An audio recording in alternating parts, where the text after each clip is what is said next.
Now, I want to talk about the consequences of this for Israel, United States, and for Iran. And as I said to you, I believe that Israel was the big loser here. Now you're saying to yourself, why is that the case? Number of reasons. First of all, the Israelis are back in Gaza. They got out in 2005. Ariel Sharon, as you all know, is no shrinking violet. He's at least as tough an hombre as Benjamin Netanyahu. He pulled out because Gaza's a hornet's nest. Well, the Israelis are back in Gaza. They have no way of getting out at the moment, and they have no solution to the problem. They've made Gaza unlivable. What are they going to do? The Palestinians are not leaving. What are they going to do? They're running the place. They're in deep trouble. Second reason the Israelis lose, you have to understand how the Israelis think about deterrence. And this is a very smart way of thinking about deterrence. I'm not being critical of Israeli thinking here. What the Israelis believe is that their deterrence depends on escalation dominance. Escalation dominance. That means if somebody whacks me and I whack them back, I whack them back harder than they initially whacked me. In other words, as we go up the escalation ladder, I dominate. Escalation dominance. The best example of this is in the summer of 2003, Hezbollah killed a few Israelis. This is up on the northern border. Hezbollah killed a few Israelis and kidnapped an Israeli. Okay? The Israelis massively retaliated. And Nasrallah, who is the head of Hezbollah, said, I think 2 months later, Nasrallah said, if I had known what the Israelis were going to do in terms of retaliating, I would have never allowed the attack on July 12th, 2006. That's escalation dominance. Do you understand? It's very important. From Israel's point of view, they have to make it clear to all their neighbors that if you whack us, we'll whack you back harder.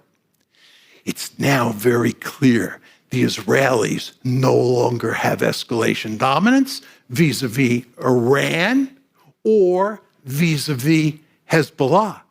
They cannot shut down the conflict with Hezbollah on their northern border. It's really quite remarkable. The Israelis are hitting Hezbollah very hard, and Hezbollah is responding.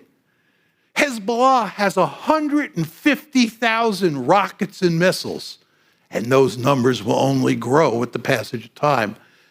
150,000, right? So the Israelis are limited in what they can do. And with regard to Iran, I described to you what happened April 1st, April 14th, April 19th. That is not escalation dominance. I'm sorry, that is not escalation dominance. And furthermore, they needed the Americans. You all understand. I'm just sort of diverting from the path I'm on for 1 second. If you look at what's happening in Gaza, the Israelis could never conduct that operation in Gaza without American support. Not even close. And all sorts of Israeli generals say that in the Israeli press. They cannot, by themselves, produce the weaponry to conduct the operations they're now conducting in Gaza. They need us. And what I'm telling you about what happened on April 14th is they needed us. You hear all this talk about Iron Dome and their ability to shoot down missiles. They cannot do it alone. Iron Dome is not that formidable defensive system. And furthermore, given cost exchange ratios, the number of missiles that the Iranians and Hezbollah have, Iron Dome over the long term in a fight is just not very useful. So from a deterrence point of view, the Israelis are in real trouble. So my first point is they're in real trouble because they're stuck in Gaza and they have no solution to the problem. And number two, their deterrence has been badly weakened. Number three is it's very important to understand with the coming of all these missiles and the coming of drones, it's now possible for actors like Hamas, the Houthis, and Hezbollah, and Iran to develop the capability to hit Israel and cause enormous amounts of damage. And lots of people who live in Israel are not very comfortable with this situation, right? The idea that they are exposed to adversaries, and these are formidable adversaries. I don't want to make light of the fact that groups like Hezbollah and groups like Hamas would like to finish Israel off. They would. No, these are really tough hombres. And what's happened here is that with the passage of time, right, missile capabilities and drone capabilities have reached a point where it's quite easy for actors like that to employ those weapons to create a real threat for Israel.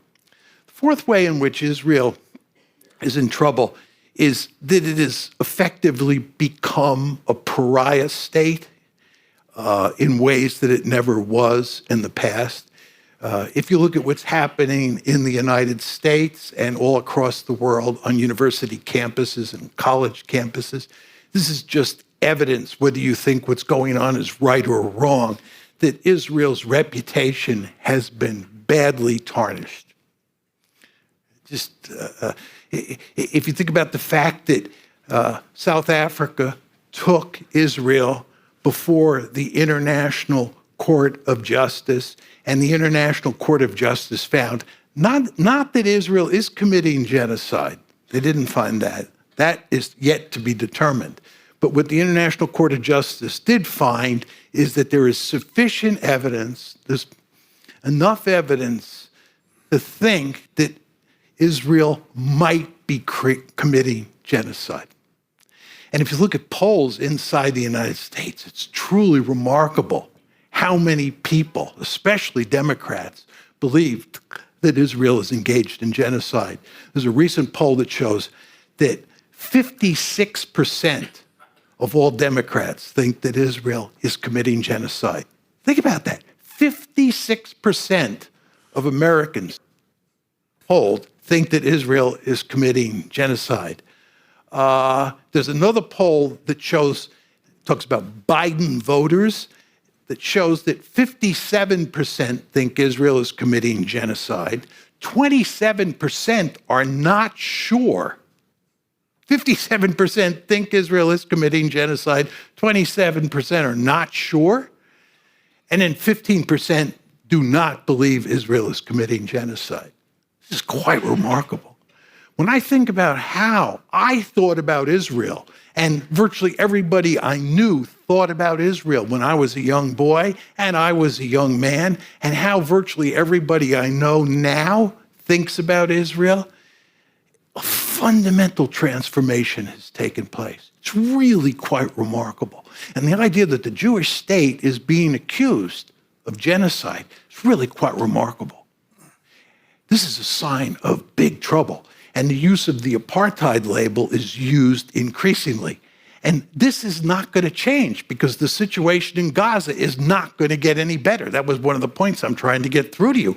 There is no solution on the horizon here. If anybody asked me in the question and answer period, what would I do to fix this problem? I could tell you what the answer is now. I have no idea. Let's be very clear on this. Categorically depressing. But anyway, I think that from Israel's point of view, what's happened to its reputation is disastrous. And I don't think it's going to get any better over time. So this is why these four reasons. Number one, the fact they're stuck in Gaza once more. Number two, the fact that their deterrence has been weakened because they don't have escalation dominance. Number three, the fact that they're surrounded by adversaries who loathe them, would like to destroy them, and who have increasing numbers of missiles and drones that can cause them lots of trouble is bad news. And number four, the pariah state argument. Now let me conclude by talking briefly about the United States and talking about Iran.